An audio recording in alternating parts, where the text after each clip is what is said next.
Hello दोस्तों, स्वागत है आप सभी का हमारे online channel Aaradhya RAS academy में। दोस्तों, राजस्थान में आयोजित राजस्थान रिट भर्ती परीक्षा लेवल 2 एसएसटी यानी कि सामाजिक अध्ययन के नवीनतम पाठ्यक्रम के अनुसार मैराथन क्लास है वो शुरू की गई थी राजस्थान भूगोल की, जिसमें अपने 2 चैप्टर हैं वो कंप्लीट हो चुके थे। नंबर 1 भौतिक प्रदेश, नंबर 2 जलवायु, और आज अपना तीसरा नंबर का चैप्टर है दोस्तों अपवाह तंत्र। ठीक है दोस्तों, टॉप 100 प्रश्न हैं, विभिन्न परीक्षाओं में पूछे गए प्रश्न हैं, इनसे बाहर कुछ भी नहीं जाएगा। इन प्रश्नों को आपको रटना है।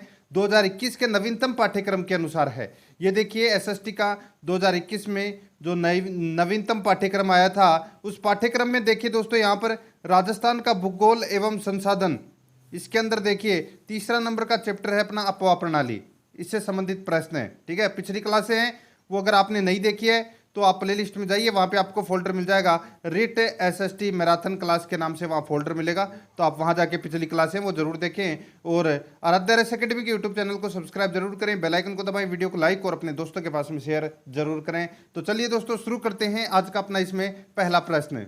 राजस्थान की नदी क्रम को कितने भागों में विभाजित किया गया है? दोस्तों, राजस्थान में अपवाह तंत्र को 3 भागों में बांटा गया है। नंबर 1 अरब सागरीय नदियां, नंबर 2 अंतः प्रवाही नदियां, नंबर 3 बंगाल की खाड़ी की नदियां। ठीक है, अब ये राजस्थान में टोटल कितने प्रतिशत भाग पर फैले हुए हैं? तो दोस्तों देखना, अरब सागर की नदियां हैं वो दोस्तों 17% भाग पर फैली हुई है। ठीक है, अंतः प्रवाही नदियां हैं तो दोस्तों ये 60% भाग पर फैली हुई है, और 23% भाग पर दोस्तों बंगाल की खाड़ी की नदियां फैली हुई है। ठीक है, तो यहां पर 3 भागों में, तो इसमें ए नंबर का जो ऑप्शन है वो इसका बिल्कुल सही उत्तर हो जाएगा। आगे देखिए मित्रों, इसमें राजस्थान की नदियों का अपवाह क्रम लगभग कितने वर्ग किलोमीटर क्षेत्र में फैला हुआ है? राजस्थान की नदियों का अपवाह क्रम लगभग कितने वर्ग किलोमीटर क्षेत्र में फैला हुआ है? तो इसका राइट आंसर हो जाएगा वो है दोस्तों 5,20,289.82 वर्ग किलोमीटर में फैला हुआ है। तो इसमें बी नंबर का जो ऑप्शन है वो इसका बिल्कुल सही उत्तर हो जाएगा। आगे देखिए, राजस्थान में निम्न में से किस नदी क्रम का अपवाह क्षेत्र सर्वाधिक है? राजस्थान में निम्न में से किस नदी क्रम का अपवाह क्षेत्र सर्वाधिक है? तो इसका राइट आंसर हो जाएगा वो है चंबल नदी क्रम। ठीक है, चंबल नदी क्रम, तो इसका राइट आंसर हो जाएगा इसमें ए नंबर का ऑप्शन बिल्कुल सही उत्तर। आगे देखिए, राजस्थान में कौन सी नदी प्रणाली का अपवाह क्षेत्र सर्वाधिक है? राजस्थान में कौन सी नदी प्रणाली का अपवाह क्षेत्र सर्वाधिक है? मैंने अभी आपको बताया था। ठीक है, और यहाँ पे देखिए बंगाल की खाड़ी ये 23%, और अरब सागरीय ये 17%, और अपवाह तंत्र प्रणाली ये दोस्तों 60%। अब यहाँ पे देखिए जो आंतरिक प्रवाह वाला प्रणाली है वो 60% पर है, क्योंकि दोस्तों राजस्थान में अधिकांश नदियां हैं वो अंतः प्रवाही इसलिए है क्योंकि यहाँ मरुस्थल का विस्तार है वो सर्वाधिक है। ठीक है, तो यहाँ पर इसका राइट आंसर क्या हो जाएगा? सी नंबर का ऑप्शन सही उत्तर, आंतरिक प्रवाह नदी प्रणाली। आगे देखिए, इसमें आंतरिक प्रवाह नदी प्रणाली राजस्थान के प्रवाह के कितने प्रतिशत भाग पर स्थित है? अभी बताया था मैंने आपको 60% भाग, तो अपना इसमें राइट आंसर क्या हो जाएगा? 60% भाग पर। ठीक है, आगे देखिए, इसमें चंबल नदी क्रम में सर्वाधिक भाग किस नदी क्रम का है?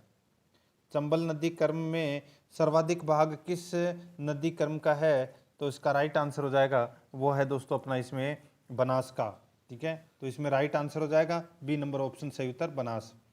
आगे देखिए, राजस्थान में देश के कुल सतही जल का कितना प्रतिशत भाग स्थित है? अच्छा प्रश्न है। राजस्थान में देश के कुल सतही जल का कितना प्रतिशत भाग स्थित है? तो इसका राइट आंसर हो जाएगा वो है दोस्तों 1.04%। 1.04% है, तो इसका राइट आंसर हो जाएगा ए नंबर का ऑप्शन बिल्कुल सही उत्तर हो जाएगा। और देश के कुल भूमिगत जल में राजस्थान का योगदान है वो दोस्तों 1.69, यानी कि आप 2% लगभग बोल सकते हैं। ठीक है, ये भी आपको इसमें याद रखना है। देश के कुल भूमिगत जल में राजस्थान का योगदान है वो लगभग 2% का है, और कुल सतही जल का जो योगदान है वो है दोस्तों इसमें 1.04% का है। ठीक है, आगे देखिए दोस्तों, इसमें चंबल नदी का उद्गम है वो कहाँ से होता है? तो दोस्तों चंबल नदी का जो उद्गम है वो जानापाव पहाड़ियों से होता है। चंबल नदी का जो उद्गम है वो कहाँ से होता है? तो ये होता है दोस्तों जानापाव की पहाड़ी विंध्याचल पर्वतमाला से इसका उद्गम होता है। इसकी लंबाई है वो 1051 किलोमीटर है टोटल, ठीक है। और पुरानी लंबाई थी इसकी 965 किलोमीटर, ठीक है। अभी नई लंबाई कितनी है? 1051 किलोमीटर। और राजस्थान में इसकी जो लंबाई है वो है दोस्तों 322 किलोमीटर। कितनी है? 322 किलोमीटर। राजस्थान में इसकी पुरानी लंबाई थी दोस्तों 135 किलोमीटर। ये भी आपको इसमें याद रखना है, ठीक है। तो इसका राइट आंसर हो जाएगा सी नंबर का ऑप्शन बिल्कुल सही उत्तर। आगे देखिए, जानापाव पहाड़ियां कहाँ स्थित है? तो दोस्तों यहाँ पे देखिए जानापाव की पहाड़ी है वो कहाँ पर स्थित है? तो इसका राइट आंसर हो जाएगा ये दोस्तों मध्य प्रदेश में है। कहाँ से है? कहाँ पर है? मध्य प्रदेश में। तो इसमें सी नंबर का ऑप्शन राइट आंसर हो जाएगा। आगे देखिए, जानापाव पहाड़ियां किस पर्वतमाला का भाग है? जानापाव पहाड़ियां किस पर्वतमाला का भाग है? तो इसका राइट आंसर हो जाएगा वो है दोस्तों विंध्याचल पर्वतमाला का ये भाग है। ए नंबर का जो ऑप्शन है वो इसका बिल्कुल सही उत्तर हो जाएगा। आगे देखिए, इसमें चंबल नदी राजस्थान के किस जिले से प्रवेश करती है? चंबल नदी राजस्थान के किस जिले से प्रवेश करती है? तो दोस्तों इसका जो राइट आंसर हो जाएगा वो है चित्तौड़गढ़ क्षेत्र से। चित्तौड़गढ़ के एक क्षेत्र है चौरासीगढ़, वहां से ये राजस्थान में क्या करती है? प्रवेश करती है। तो इसका राइट आंसर हो जाएगा डी नंबर का ऑप्शन बिल्कुल सही उत्तर। आगे देखिए, इसमें चंबल नदी राजस्थान में कौन से स्थान से प्रवेश करती है? तो दोस्तों मैंने अभी बताया था आपको, चित्तौड़गढ़ के 84 गढ़ से राजस्थान में प्रवेश करती है। तो 84 गढ़ आपको यहाँ पे दिख रहा होगा। डी नंबर का जो ऑप्शन है वो इसका बिल्कुल सही उत्तर है हो जाएगा। आगे देखिए, इसमें 13 नंबर का प्रश्न है, राजस्थान का दूसरा सबसे ऊंचा जलप्रपात किस नदी पर स्थित है? राजस्थान का दूसरा सबसे ऊंचा जलप्रपात कौन सी नदी पर स्थित है? तो इसका राइट आंसर हो जाएगा वो है दोस्तों मेनाल जलप्रपात, ठीक है। और ये मेनाली नदी पर स्थित है, यानी कि मेनाल नदी पर ये क्या है? स्थित है, ठीक है। तो इसका राइट आंसर सी नंबर का ऑप्शन सही उत्तर हो जाएगा। आगे देखिए, निम्न में से राजस्थान की कामधेनु, नित्यवाही तथा चर्मणवती कौन सी नदी कहलाती है? बताइए। निम्न में से राजस्थान की कामधेनु, नित्यवाही तथा चर्मणवती कौन सी नदी कहलाती है? तो इसका राइट आंसर हो जाएगा वो है दोस्तों अपना, इसमें बताइए किसको बोलते हैं? किस नदी के उपनाम है ये? तो ये चंबल नदी के क्या है? उपनाम है। तो इसका राइट आंसर हो जाएगा बी नंबर का ऑप्शन बिल्कुल सही उत्तर, ठीक है। नेक्स्ट आगे देखिए, इसमें निम्न में से कौन सा जलप्रपात राजस्थान का सबसे ऊंचा जलप्रपात है? तो दोस्तों कौन सा जलप्रपात राजस्थान का सबसे ऊंचा जलप्रपात है? बताइए। तो इसका राइट आंसर हो जाएगा वो है दोस्तों चूलिया जलप्रपात है, और ये चंबल नदी पर स्थित है, ठीक है। और ये राजस्थान का सबसे ऊंचा जलप्रपात है। तो इसका राइट आंसर हो जाएगा वो है बी नंबर का ऑप्शन बिल्कुल सही उत्तर हो जाएगा। अब यहाँ पे देखिए दोस्तों, अभी थोड़ी देर पहले अपन ने पढ़ा था दूसरा सबसे ऊंचा जलप्रपात, तो कौन सा है? तो वो है मेनाल जलप्रपात। तो इसमें बी नंबर ऑप्शन सही उत्तर हो जाएगा। आगे देखिए, इसमें गुंजाली, बामनी, इज, मेज आदि किसकी सहायक नदियां हैं? गुंजाली, बामनी, इज, मेज आदि किसकी सहायक नदियां हैं? तो इसका राइट आंसर हो जाएगा वो है दोस्तों ये चंबल की सहायक नदी है। डी नंबर का जो ऑप्शन है वो इसका बिल्कुल सही उत्तर है हो जाएगा। आगे देखिए, इसमें भीमलत जलप्रपात किस नदी पर स्थित है? भीमलत जलप्रपात किस नदी पर स्थित है?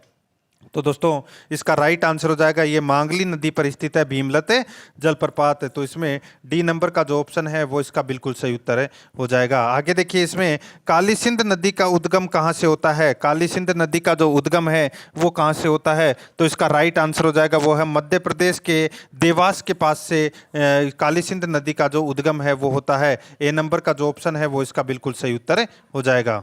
आगे देखिए, इसमें 19 नंबर का प्रश्न है। देखिए, काली सिंध नदी में गागरोन के पास कौन सी नदी आकर मिलती है?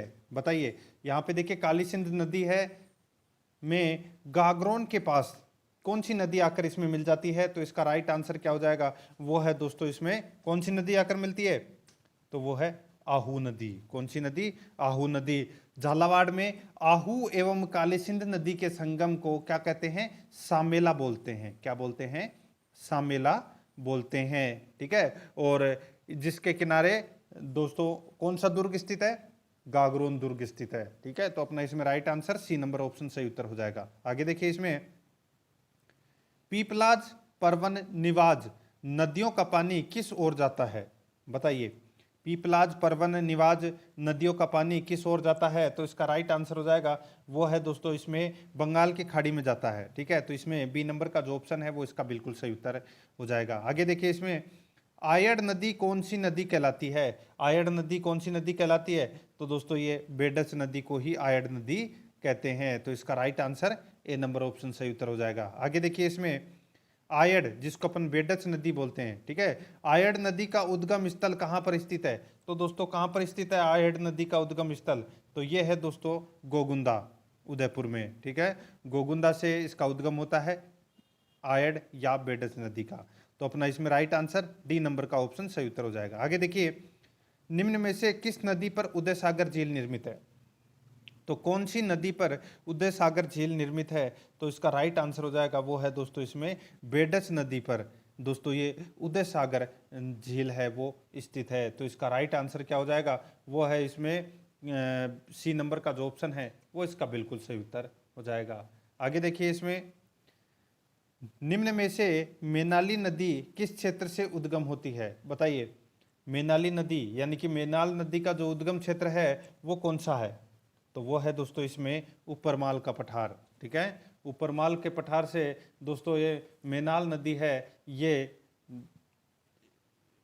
उद्गम होती है, मैनाल नदी का उद्गम होता है। तो इसका राइट आंसर हो जाएगा वो है इसमें ए नंबर का जो ऑप्शन है वो इसका बिल्कुल सही उत्तर हो जाएगा। याद रखना, बहुत ही अच्छा और शानदार प्रश्न है।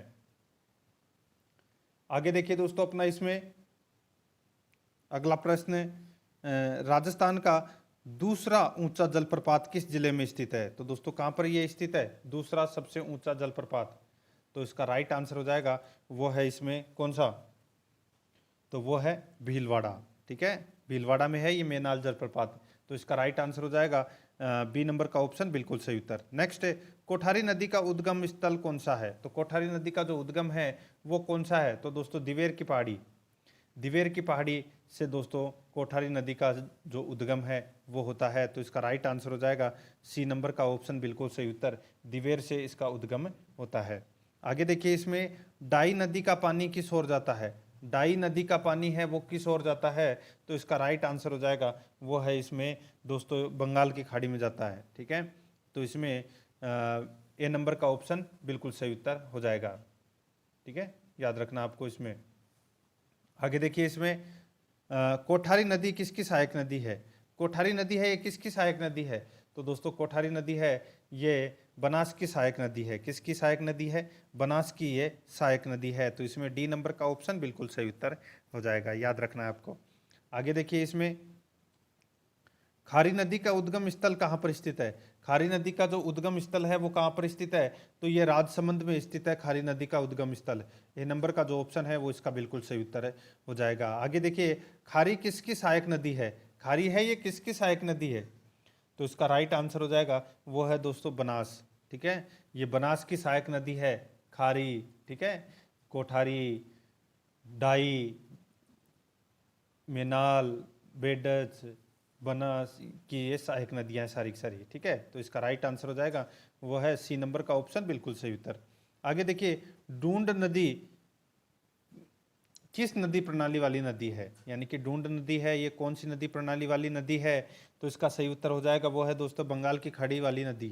तो इसमें ए नंबर का जो ऑप्शन है वो इसका बिल्कुल सही उत्तर हो जाएगा। आगे देखिए, इसमें गलवा, डूंड, मोरेल, सोहदरा, मासी आदि किसकी सहायक नदियां हैं?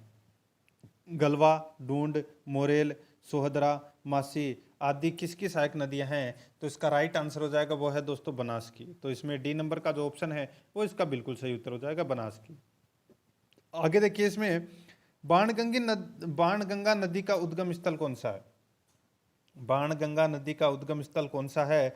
तो इसका राइट आंसर हो जाएगा वो है दोस्तों अपना इसमें बैराठ। ठीक है, कौन सा है? बैराठ है। तो इसका राइट आंसर हो जाएगा सी नंबर का ऑप्शन बिल्कुल सही उत्तर, बैराठ, जयपुर। आगे देखिए, अन्नास नदी किस ओर पानी ले जाती है? अन्नास नदी है, सॉरी यहाँ पे अन्नास नहीं, अन्नास नदी, हाँ ठीक है, अन्नास नदी है ये किस ओर पानी ले जाती है? बताइए। तो दोस्तों इसका जो राइट आंसर हो जाएगा वो है ये अनास है, ये माई की सहायक नदी है, ये भी आपको इसमें याद रखना, माई की सहायक नदी है ये अनास। ठीक है, तो ये अरब सागर में अपना जल लेकर जाती है, तो इसका right answer B number option सही उत्तर हो जाएगा। आगे देखिए, सोन नदी का उद्गम कहाँ से होता है?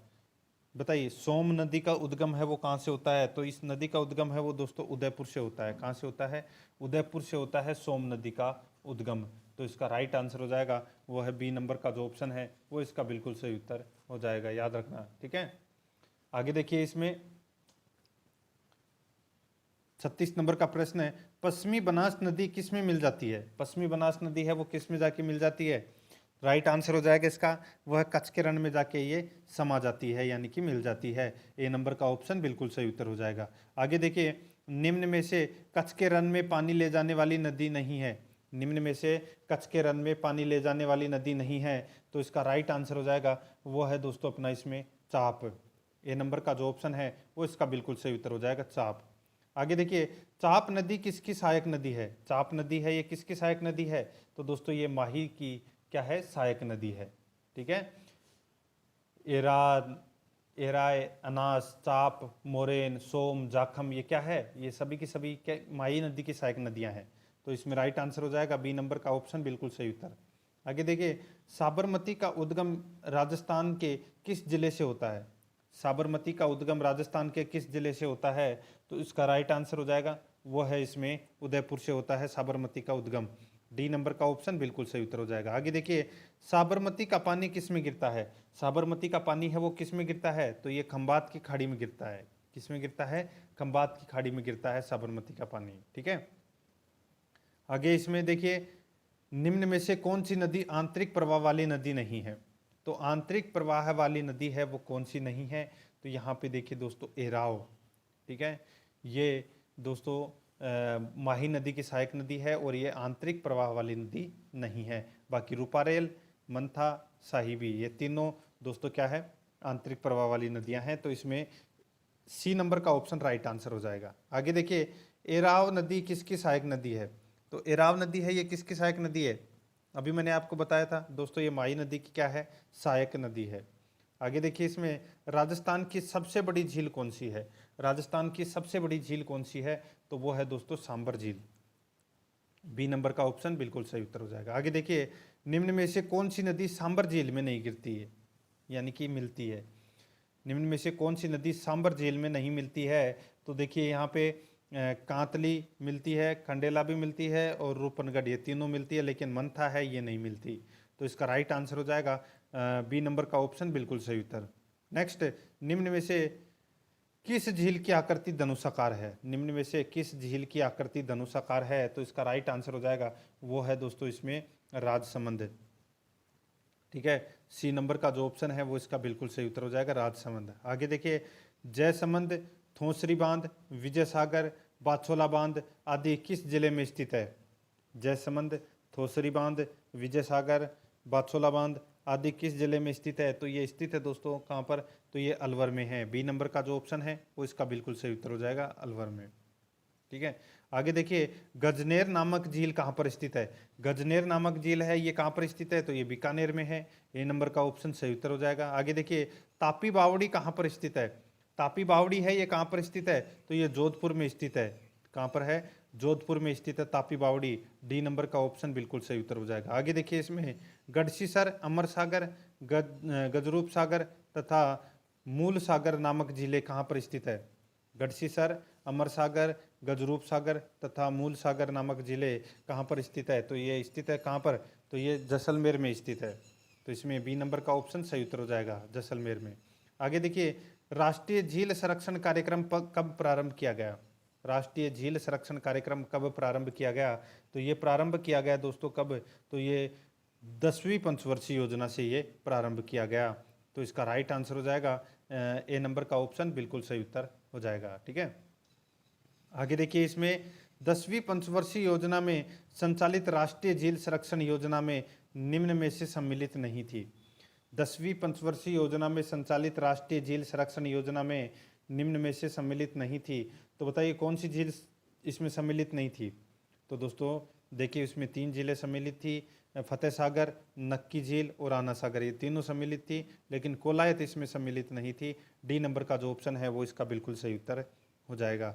आगे देखिए, इसमें चंबल नदी क्रम का अपवाद क्षेत्र है। ठीक है, चंबल नदी क्रम का अपवाद क्षेत्र है तो दोस्तों कितना है, तो वो है 18,446। ठीक है, इस प्रश्न को छोड़ देना दोस्तों। ठीक है, आगे देखिए दोस्तों, इसमें चंबल नदी क्रम में बनास नदी का अपवाद क्षेत्र प्रतिशत राजस्थान में अपवाह क्रम कितना है।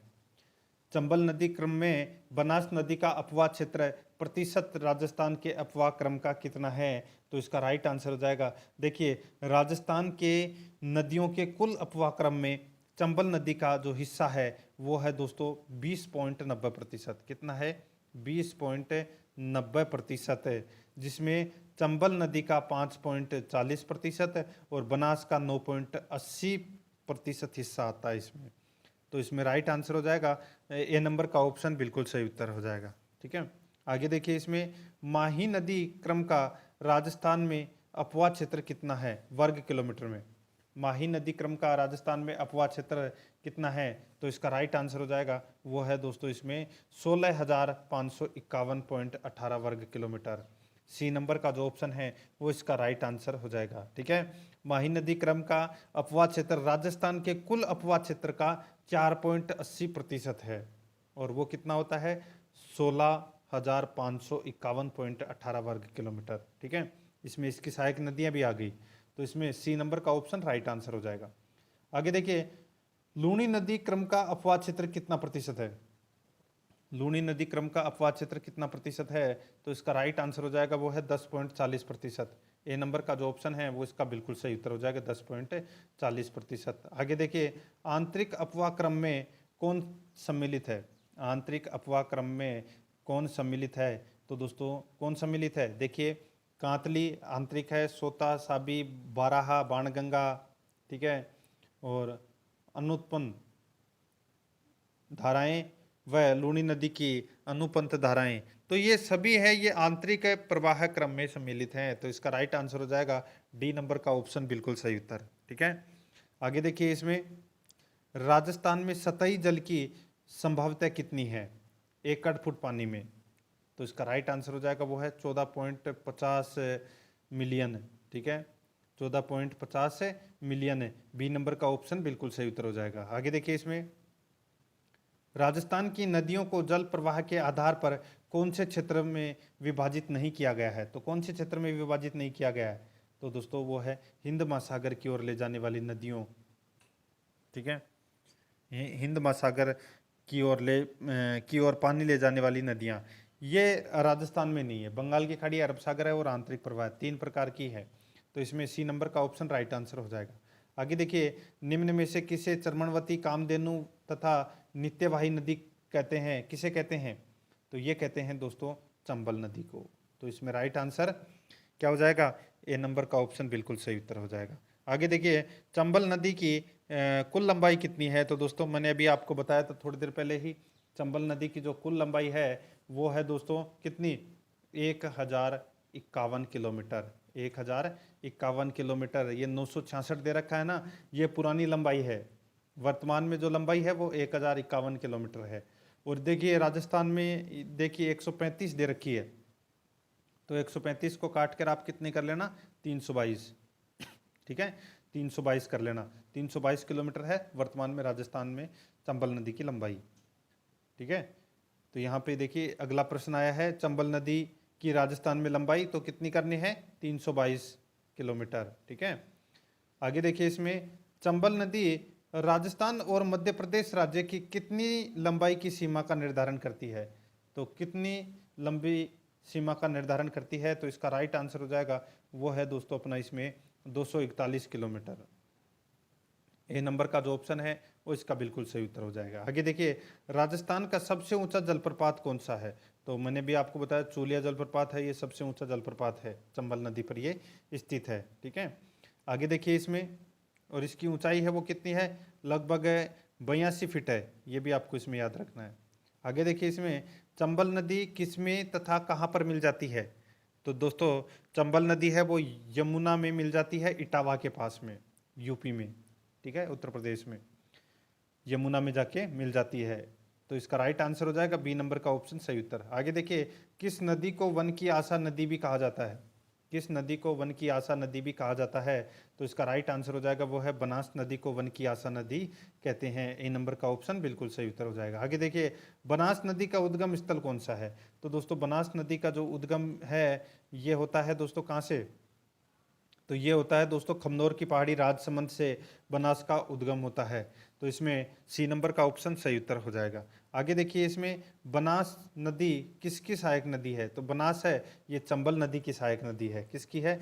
चंबल नदी की सहायक नदी है। तो इसका राइट आंसर हो जाएगा वो है बी नंबर का ऑप्शन बिल्कुल सही उत्तर हो जाएगा। बनास नदी है ये सवाई माधोपुर जिले में रामेश्वर नामक स्थान पर ये क्या करती है? चंबल में जाके मिल जाती है। तो इसका राइट आंसर हो जाएगा बी नंबर का ऑप्शन बिल्कुल सही उत्तर हो जाएगा। आगे देखिए, इसमें बनास की लंबाई कितनी है? तो यहाँ पे देखिए बनास नदी की जो लंबाई है वो कितनी है? तो दोस्तों 480 किलोमीटर है ये बनास की नदी की लंबाई है। याद रखना है आपको, ए नंबर का जो ऑप्शन है वो इसका बिल्कुल सही उत्तर हो जाएगा। ये बहुत ही शानदार प्रश्न है और सबसे ज्यादा बार भी पूछा गया प्रश्न है, ठीक है। आगे देखिए, इसमें 69 नंबर का प्रश्न है, चंबल नदी द्वारा त्रिवेणी संगम कहाँ पर बनाया गया है? चंबल नदी द्वारा त्रिवेणी संगम है ये कहाँ पर बनाया गया है? तो इसका राइट आंसर हो जाएगा वो है रामेश्वर में ये बनाया गया है। बी नंबर का जो ऑप्शन है वो इसका बिल्कुल सही उत्तर हो जाएगा। आगे देखिए, इसमें चंबल नदी किसके साथ रामेश्वर नामक स्थान पर सवाईमाधोपुर जिले में त्रिवेणी संगम बनाती है? बताइए, चंबल नदी किसके साथ रामेश्वर नामक स्थान पर सवाईमाधोपुर जिले में त्रिवेणी संगम बनाती है? तो इसका राइट आंसर हो जाएगा, एक तो चंबल हो गई और एक हो गई बनास और एक हो गई सीप। चंबल बनास सीप का जो त्रिवेणी संगम है वो दोस्तों सवाईमाधोपुर में होता है और सवाईमाधोपुर में भी रामेश्वर नामक स्थान पर होता है। तो इसमें सी नंबर का ऑप्शन सही उत्तर हो जाएगा। आगे देखिए, चंबल नदी में भैंसरोडगढ़ के पास कौन सी नदी आकर मिलती है? चंबल नदी में भैंसरोडगढ़ के पास कौन सी नदी आकर मिलती है? तो इसका राइट आंसर हो जाएगा वो है दोस्तों, इसमें कौन सी नदी? तो वो है दोस्तों बामणी नदी आकर मिल जाती है। डी नंबर का जो ऑप्शन है वो इसका बिल्कुल सही उत्तर हो जाएगा। आगे देखिए, इसमें 72 नंबर का प्रश्न है, निम्न नदियों का उद्गम स्थल सुमेलित नहीं है। निम्न नदियों का उद्गम स्थल सुमेलित नहीं है, तो कौन सा नहीं है? तो यहाँ पे देखिए दोस्तों, सुमेलित कौन सा नहीं है वो बताना है। गुंजाली नदी, तो दोस्तों इसका उद्गम मध्य प्रदेश के जाट गांव से होता है। बामणी नदी का उद्गम चित्तौड़गढ़ जिले के हरिपुरा की पहाड़ियों से होता है। ईज नदी का दोस्तों उद्गम है वो भैंसरोडगढ़ से होता है और मेज नदी का उद्गम है वो भीलवाड़ा से होता है। इसमें सारे के सारे सही दे रखे हैं, तो इसका राइट आंसर हो जाएगा वो है सभी सही है। ई नंबर का ऑप्शन बिल्कुल सही उत्तर हो जाएगा। आगे देखिए, इसमें बाजन, कुराल, हुनगलाया, बासोली की नदी, बाला नदी, उदान, माचली, मांगली आदि किसकी सहायक नदियां हैं? तो आदि किसकी सहायक नदियां हैं? तो ये नदियां हैं दोस्तों मेज नदी की सहायक नदी। तो इसमें सी नंबर का ऑप्शन बिल्कुल सही उत्तर हो जाएगा। आगे देखिए, इसमें काली सिंध नदी के संबंध में सत्य कथन क्या है? काली सिंध नदी के संबंध में सत्य कथन क्या है? तो इसका राइट आंसर हो जाएगा वो है दोस्तों, यह राजस्थान में झालावाड़ जिले में प्रवेश करती है। आहू तथा चंद्रभागा इसकी सहायक नदी है। यह नानेरा नामक स्थान पर चंबल नदी में मिल जाती है। तो इसका राइट आंसर हो जाएगा सभी सत्य हैं। डी नंबर का ऑप्शन बिल्कुल सही उत्तर हो जाएगा। आगे देखिए, इसमें उजाड़ नदी किसकी सहायक नदी है? उजाड़ नदी किसकी सहायक नदी है? तो दोस्तों ये काली सिंध की सहायक नदी है उजाड़ नदी। ए नंबर का जो ऑप्शन है वो इसका बिल्कुल सही उत्तर हो जाएगा। आगे देखिए, इसमें आहू नदी का उद्गम स्थल है। आहू नदी का उद्गम स्थल है वो कौन सा है? तो इसका राइट आंसर हो जाएगा वो है दोस्तों, इसमें देखिए महिंदपुर तहसील में, ठीक है, आहू नदी का उद्गम होता है। देखिए, आहू नदी मध्य प्रदेश के शाजापुर जिले की महिंदपुर तहसील के तालाब से इसका उद्गम होता है, ठीक है, और ये झालावाड़ जिले के नंदपुर से प्रवेश करती है राजस्थान में, ठीक है, और गागरोन के पास ये काली सिंध में आकर मिल जाती है। तो इसका राइट आंसर हो जाएगा महिंदपुर तहसील, ठीक है, मध्य प्रदेश। आगे देखिए दोस्तों, अपना इसमें 77 नंबर का प्रश्न है, निम्न में से कौन सी नदी मध्य प्रदेश से उद्गम होती है और राजस्थान में प्रवाहित होती है? परवन नदी, निवाज नदी, रेवा नदी, पार्वती नदी।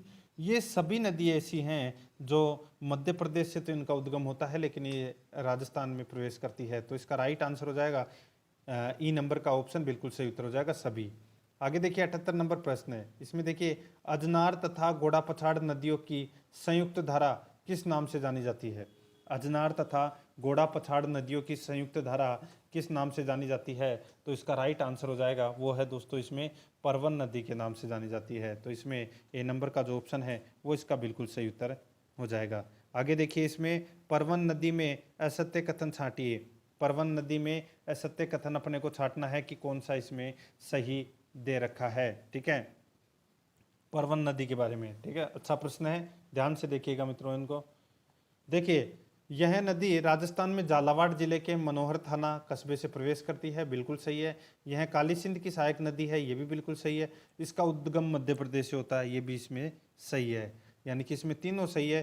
तो दोस्तों इसका राइट आंसर क्या हो जाएगा? उपरोक्त सभी सही हैं, डी नंबर का ऑप्शन सही उत्तर हो जाएगा। आगे देखिए निवाज किसकी सहायक नदी है? निवाज है ये किसकी सहायक नदी है? तो दोस्तों इसका राइट आंसर हो जाएगा ये परवन नदी की सहायक नदी है। ठीक है, निवाज, ये आपको इसमें याद रखना है।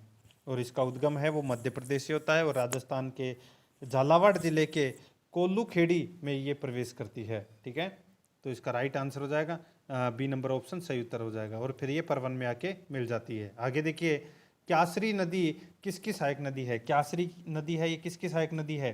तो ये नदी है दोस्तों आहू की सहायक नदी है। ठीक है, क्यासरी। तो इसका राइट आंसर हो जाएगा वो है इसमें ए नंबर का जो ऑप्शन है वो इसका बिल्कुल सही उत्तर हो जाएगा। आगे देखिए इसमें पार्वती नदी का उद्गम कहाँ स्थित है? बताइए, पार्वती नदी का जो उद्गम है वो कहाँ पर होता है? तो ये होता है दोस्तों मध्य प्रदेश से इसका उद्गम होता है। पार्वती नदी है ये मध्य प्रदेश में देवास के पास विंध्याचल पहाड़ियों से निकलकर ये बारा जिले के में एक स्थान है, बारा जिले में, जिसका नाम है करियाहाट। ठीक है, करियाहाट या हाट, यहाँ से ये क्या करती है? राजस्थान में प्रवेश करती है। ठीक है, तो इसका right answer D number option बिल्कुल सही उत्तर हो जाएगा। आगे देखिए आयड़ नदी का उद्गम स्थल गोगुंदा किस जिले में स्थित है? आयड़ नदी का उद्गम स्थल गोगुंदा किस जिले में स्थित है? तो इसका राइट आंसर हो जाएगा वो है उदयपुर। तो इसमें बी नंबर का जो ऑप्शन है वो इसका बिल्कुल सही उत्तर हो जाएगा उदयपुर। ठीक है, आगे देखिए आयड़ नदी किसके बाद बेडच नदी के नाम से प्रवाहित होती है? आयड़ नदी किसके बाद बेडच नदी के नाम से प्रवाहित होती है? तो दोस्तों एक झील है जिसका नाम है उदय सागर। ठीक है, आयड़ नदी का उद्गम उदयपुर जिले के गोगुंदा की पहाड़ियों से होता है और यह उदयपुर से 13 किलोमीटर दूर उदय सागर में गिरती है और उसके बाद इस नदी का नाम है वो बेडच हो जाता है। तो इसका राइट आंसर हो जाएगा सी नंबर का ऑप्शन बिल्कुल सही उत्तर। आगे देखिए उदयपुर शहर कौन सी नदी के तट पर स्थित है? उदयपुर शहर कौन सी नदी के तट पर स्थित है? तो ये दोस्तों आयड़ नदी के तट पर स्थित है। ए नंबर का ऑप्शन बिल्कुल सही उत्तर हो जाएगा। आगे देखिए इसमें बागो नदी किसकी सहायक नदी है? बागो नदी किसकी सहायक नदी है? तो दोस्तों ये बेडच की सहायक नदी है। ए नंबर का जो ऑप्शन है वो इसका बिल्कुल सही उत्तर हो जाएगा। आगे देखिए इसमें बनास नदी पर किस स्थान पर त्रिवेणी संगम बनता है? बनास नदी पर किस स्थान पर त्रिवेणी संगम बनता है? तो इसका राइट आंसर हो जाएगा वो है दोस्तों इसमें बिंगोद। तो इसमें राइट आंसर बी नंबर का ऑप्शन बिल्कुल सही उत्तर हो जाएगा बिंगोद में। ठीक है, बनास, बेडच और मेनाल इन तीनों नदियों का संगम होता है बिंगोद भीलवाड़ा में। ठीक है, तो इसका right answer B number option सही उत्तर हो जाएगा। आगे देखिए बेडच नदी की सहायक नदी गंभीरी का उद्गम कहाँ से होता है? तो दोस्तों कहाँ से होता है इसका उद्गम? तो इसका उद्गम होता है दोस्तों कहाँ से? तो जावरा की पहाड़ियों से। ठीक है दोस्तों, इसका राइट आंसर क्या हो जाएगा? सी नंबर का ऑप्शन सही उत्तर। देखिए गंभीरी नदी का जो उद्गम है वो मध्य प्रदेश के रतलाम जिले के जावरा की पहाड़ियों से गंभीरी नदी का क्या होता है? उद्गम होता है और ये चित्तौड़गढ़ जिले में बहते हुई दोस्तों ये बेडच नदी में आके मिल जाती है। तो इसमें C number option right answer हो जाएगा, जावरा की पहाड़ियाँ। आगे देखिए चित्तौड़गढ़ किला किन नदियों के संगम पर स्थित है? तो ये स्थित है दोस्तों बेडच और गंभीरी नदियों के संगम पर ये स्थित है चित्तौड़गढ़ का किला। ठीक है, ए नंबर ऑप्शन बिल्कुल सही उत्तर हो जाएगा। आगे देखिए कोठारी नदी का संबंध में असत्य कथन अपने को बताना है कि कौन सा कथन है वो असत्य है, कोठारी नदी के संबंध में बताना है। ठीक है, देखिए इस नदी का उद्गम राजसमंद जिले के दिवेर की पहाड़ियों से होता है, बिल्कुल सही बात है। आगे देखिए यह नदी राजसमंद व भीलवाड़ा जिलों में बहती है, ये भी दोस्तों इसमें बिल्कुल सत्य है। आगे देखिए यह नदी भीलवाड़ा जिले में मांगलगढ़ के पास नंदराय नामक स्थान पर बनास में मिल जाती है। ये भी दोस्तों इसमें क्या है, बिल्कुल सही है। ठीक है, अब दोस्तों यहाँ पर देखिए इसकी कुल लंबाई 308 किलोमीटर है, तो ये इसमें क्या दे रखा है, अपना गलत दे रखा है।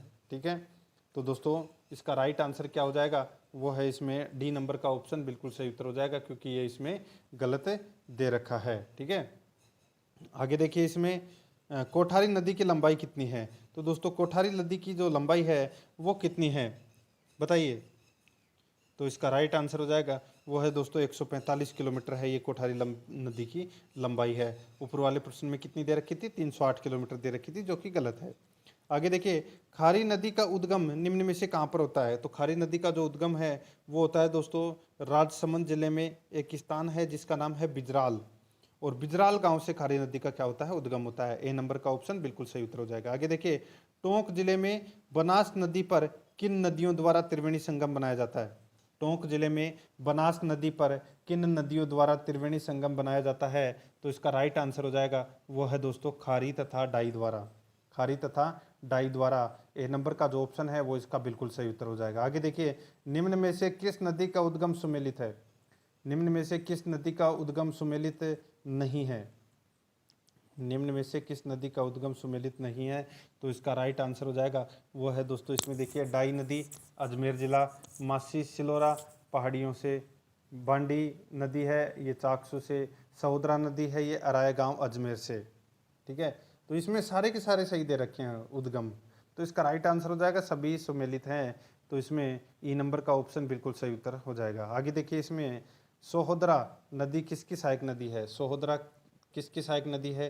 तो ये दोस्तों मासी की सहायक नदी है। बी नंबर का ऑप्शन बिल्कुल सही उत्तर हो जाएगा। आगे देखिए मोरेल नदी किसकी सहायक नदी है।